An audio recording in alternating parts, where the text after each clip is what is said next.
What's going on, guys? My name is Arden, and this is my YouTube channel based around my car. My car is a 2010 Mazda Speed 3. I picked this up about a year ago today, actually. Not today, close to it. But this thing I got a super deal on. Just passed 38,000 miles on it, so it's a very, very low mileage car. But I'm filming an update video for it today. So today I'm doing a video on my intake and blow-off valve. So I got the Corksport Power Series intake, and then I got the Turbosmart, I think it's the Dual-Port blow-off valve. I can make sure, but I'm pretty sure that's the one. And it sounds amazing. The combo, if you get just a blow-off valve, you won't get that nice turbo noise, and then if you just get an intake, you won't get the psh, that everybody wants. But yeah, I'm gonna show you around. I'm gonna tell you the story behind getting it and installing it, because it did go wrong for a little bit.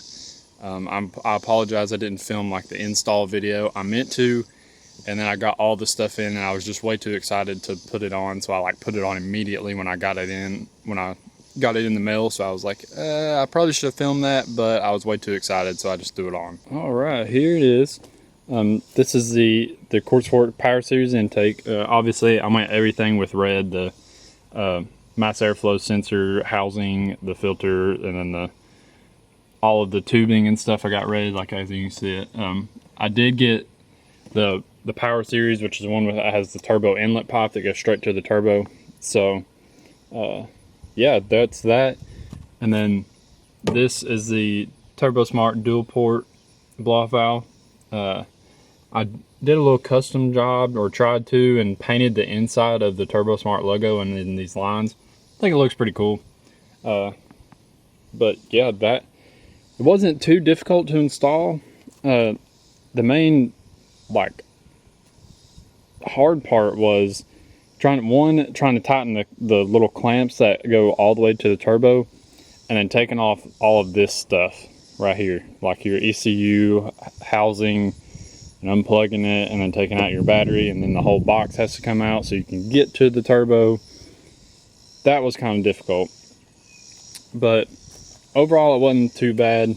I did get the blow-off valve or bypass valve hose from Corksport. I got a red one, and obviously you probably can't even see the hose because it's black, because I got a red one.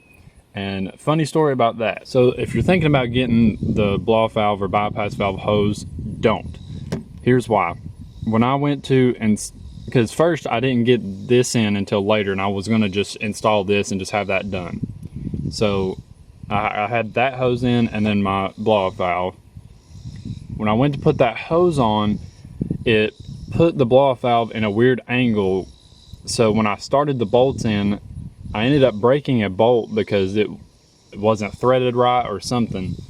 So I ended up breaking a bolt on this, and I don't know if I can get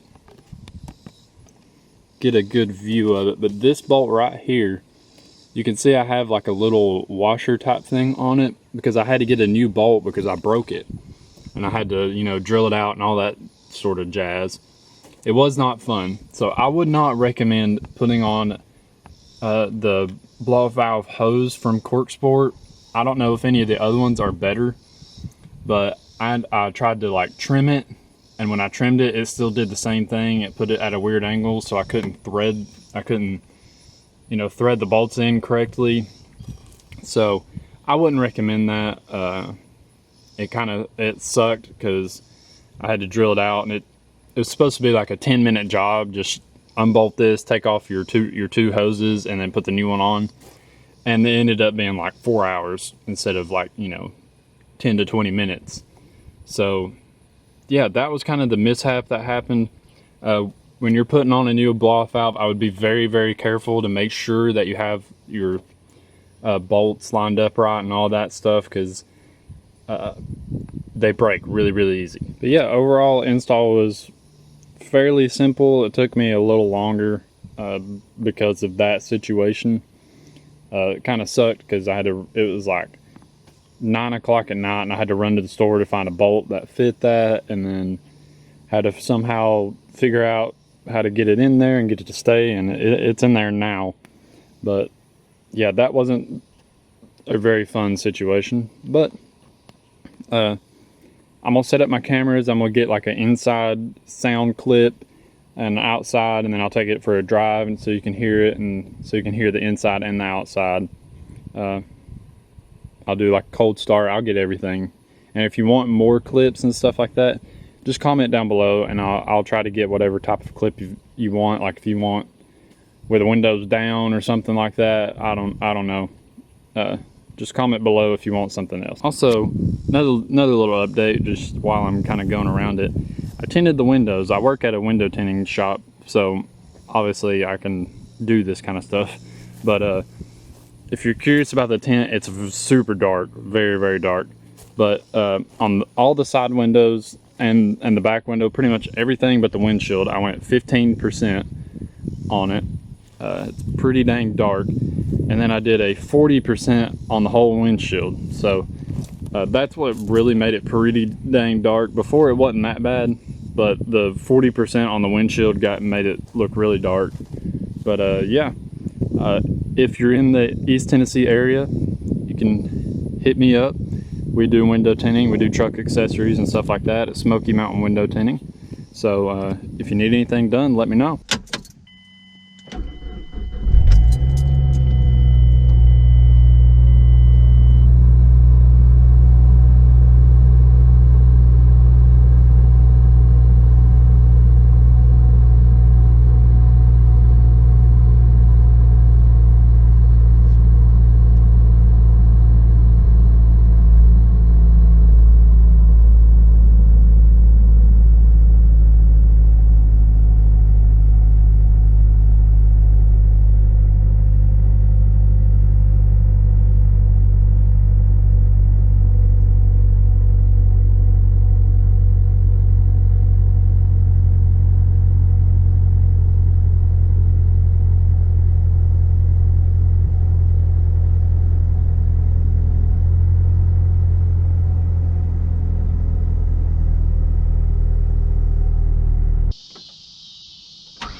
there's some clips of what it sounds like, you know, in different places and stuff like that.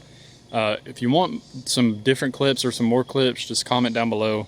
I'll try to just film those and then upload them instead of making a whole other video kind of like this one. But yeah, I got more updates to come maybe later. So yeah, I appreciate you watching, and I'll see you in the next one.